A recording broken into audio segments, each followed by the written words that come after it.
Sari Tembalang, Kota Semarang. Kali ini kampus kami mengadakan acara KKL atau kuliah kerja lapangan yang akan dilaksanakan ke Kota Yogyakarta. Sebelum berangkat, seperti biasa kami beserta dosen, pembimbing, dan kawan-kawan berdoa agar diberi kelancaran dan keselamatan. Perjalanan ini membutuhkan waktu kurang lebih 3-4 jam dari kampus kami. Lokasi yang pertama kami kunjungi adalah Omah Oblong. Alamatnya berada di Jalan Jambon Biru, Trihanggo, Kecamatan Gamping, Kabupaten Sleman, Daerah Istimewa Yogyakarta. Awalnya Omah Oblong ini berdiri di daerah Wahid Hasyim, Ngabean, Yogyakarta. Namun pendiri Rumah Oblong ingin menggait atau memasarkan produknya tidak hanya berjualan kaos, karena sudah banyak orang yang berjualan kaos tanpa memperkenalkan industri pabriknya, alias produksi kaosnya mulai dari penjahitan sampai penyablonan. Jogja T-shirt menawarkan strategi promosi baru dalam membangun brand awareness atau kesadaran dalam sebuah brand melalui mulut ke mulut konsumen maupun berdatangan untuk berkunjung ke Jogja T-shirt dan mulai dikenal sampai dengan pemasaran mancanegara. Uniknya, kedatangan kami para pengunjung disambut ramah oleh karyawan yang mengenakan baju batik. Ada 2 pintu yang memisahkan antara pintu masuk dan pintu keluar. Selain itu, sebelah pintu masuk ada tempat di mana ada kaos berukuran raksasa. Setelah masuk, di sebelah kanan ada sebuah ruangan besar. Karena penasaran, aku dan kawan-kawan masuk ke tempat tersebut. Ternyata ruangan tersebut terbagi menjadi 2. Sebelah kanan terdapat deretan mesin jahit yang merupakan alat yang digunakan memproduksi bahan kaos, dan di sebelah kiri terdapat meja untuk sablon lengkap dengan peralatannya. Karena waktu berkunjung hari Sabtu, para karyawannya masih pada bekerja dan kami bisa melihat proses pembuatan kaos tersebut. Pemandu menyampaikan proses pembuatan mulai dari awal kaos siap jual di stand yang ada di lantai dasar dan 2. Proses produksi meliputi tahapan pemilihan bahan, pembuatan desain, pemilihan ukuran, pemotongan, penyablonan, penjahitan, finishing, dan packing. Salah satu karyawan menjelaskan dalam satu hari, Omah Oblong ini bisa menghasilkan 1000-1500 kaos siap jual atau 360 kg kain per harinya. Untuk harganya ini berbeda-beda sesuai dengan bahan dan ukuran. Untuk yang bahan standar harganya mulai dari 47.500 sampai dengan 55.000 sesuai dengan ukuran yang dipilih. Untuk kaos dewasa dan anak juga beda harganya. Jika Anda ingin berwisata ke Jogja, jangan lupa untuk mengunjungi industri kaos terbesar di Yogyakarta yang dikenal dengan sebagai kaos raksasanya Jogja. Selain sebagai cindera mata, kaos juga mengingatkan kita akan sesuatu daerah yang telah kita kunjungi dengan membeli kaos dengan desain yang bertema pembangunan Jogja atau budaya Jogja seperti wayang, andong, tugu bangunan Jogja, dan lainnya. Tidak hanya kaos oblong saja yang diproduksi, akan tetapi banyak pilihan kaos yang tersedia dari yang berharga murah 100.000 dapat 5 sampai dengan kaos polos, couple, dan lainnya juga bahannya pun beda-beda, baik untuk bahan katan hingga polister. Nah teman-teman, setelah kunjungan kami ke Omah Oblong selesai, kami langsung menuju bus untuk mendatangi lokasi kedua, yaitu Rejowinangun Original Leather.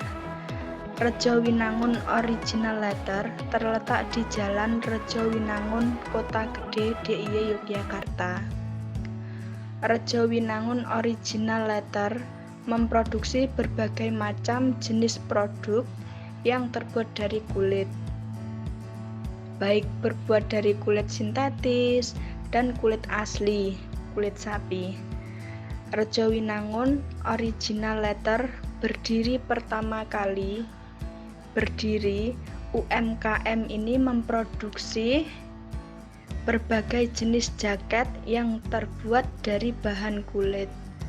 Tetapi setelah melihat pasar dan pengembangan perusahaan, akhirnya Rejowinangun Original Leather membuat berbagai bentuk tas, dompet, sepatu, sendal, ikat pinggang, hingga topi yang berbahan dasar kulit.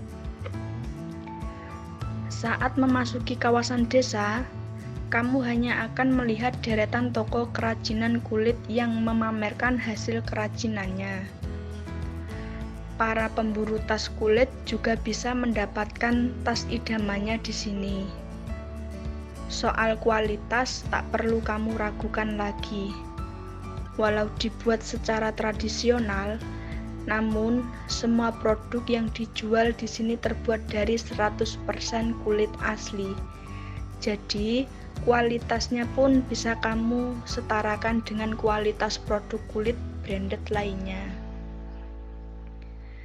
Berkesempatan mengunjungi showroom langsung yang ada di sana, saya jadi tahu betul kualitas dari produk kulit itu sendiri. Rata-rata model dompet, tas, dan jaket kulit yang dipamerkan memiliki model yang simpel namun kekinian. Salah satu karyawan pun mengaku kalau produk buatan mereka selalu mengikuti tren sehingga tak kalah saing dengan produk kulit yang beredar di pasaran. Produk sepatu dan sandal untuk pria dan wanita pun boleh dibilang sangat kekinian. Belum lagi warna dari tiap-tiap produknya yang beragam. Ada broken white, hitam, coklat, merah, dan kuning. Bahkan kamu juga bisa loh mengcustom model, bentuk, dan warna produk yang kamu inginkan. Rata-rata pengrajin di sini menerima barang custom dari para pelanggan. Dan kami juga diberikan contoh saat pertama pembuatan kerajinan tersebut semenjak masih dari kulit mentah sampai menjadi kerajinan yang bisa kita pakai. Cara pertama yaitu 1. Letter tanning, penyamakan kulit. Proses awal yang harus dilewati dalam pembuatan jaket kulit adalah proses letter tanning, yaitu penyamakan kulit. Proses ini terbagi ke dalam beberapa langkah, di antaranya pencucian kulit binatang, washing, proses pengeringan kulit, drying, pencabutan bulu, serta proses pengawetan. 2. Coloring, pewarnaan.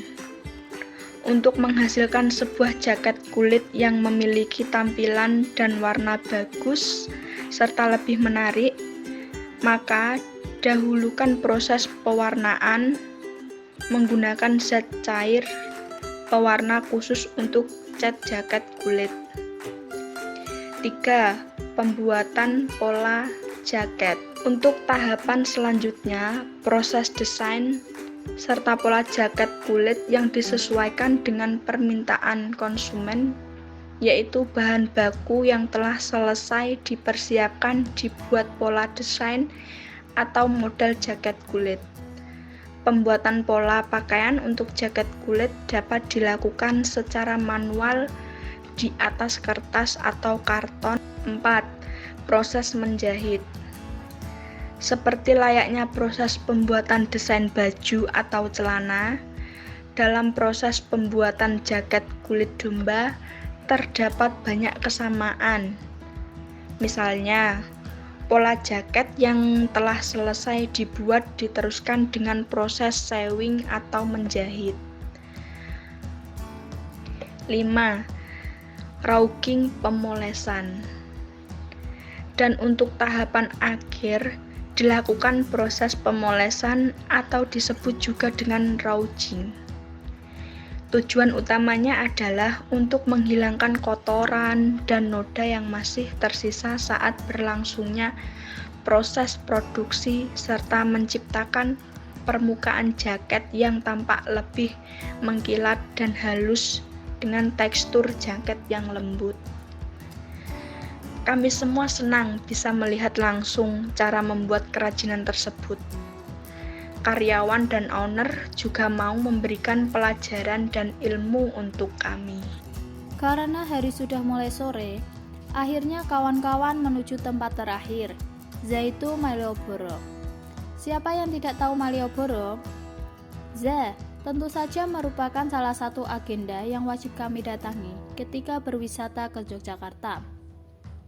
Malioboro merupakan salah satu pilihan liburan dengan nuansanya yang khas dan merupakan salah satu ikon tersendiri untuk wisata ketika berada di Yogyakarta. Malioboro yang merupakan sebuah nama jalan di Yogyakarta ini merupakan destinasi menarik dengan pemandangan di sekitarnya yang menarik dan lokasi belanja yang terbaik di Yogyakarta untuk dikunjungi. Ada banyak hal menarik untuk kami sambangi ketika berada di Malioboro ini. Salah satunya adalah banyaknya kuliner yang menggugah lidah, aneka pilihan oleh-oleh untuk kami beli. Selain kental dengan nuansa adat, Yogyakarta juga memiliki wisata alam budaya, belanja oleh-oleh khas Yogyakarta, dan wisata kuliner dengan harga yang terjangkau. Yogyakarta memberikan kesan tersendiri dengan pesona yang bisa dinikmati oleh semua kalangan. Hal yang menjadi salah satu kewajiban ketika berkunjung ke Malioboro adalah berfoto di pelang jalan Malioboro dan juga berfoto di titik 0 Yogyakarta. Ini merupakan salah satu hal yang pasti dilakukan oleh para wisatawan ketika berkunjung ke jalan penuh cerita ini. Wisata yang satu ini merupakan salah satu destinasi liburan yang khas di Yogyakarta, di mana untuk asal namanya sendiri berarti karangan bunga dalam bahasa Sangsekerta. Singkat cerita, perjalanan kami sudah selesai dan saatnya pulang. Berbagai pelajaran dan pengalaman sudah cukup kami kantongi untuk pembelajaran di masa depan. Terima kasih Universitas Pandanaran, terima kasih Jogja. Sudah saatnya kami istirahat dan bangun untuk memulai kembali aktivitas.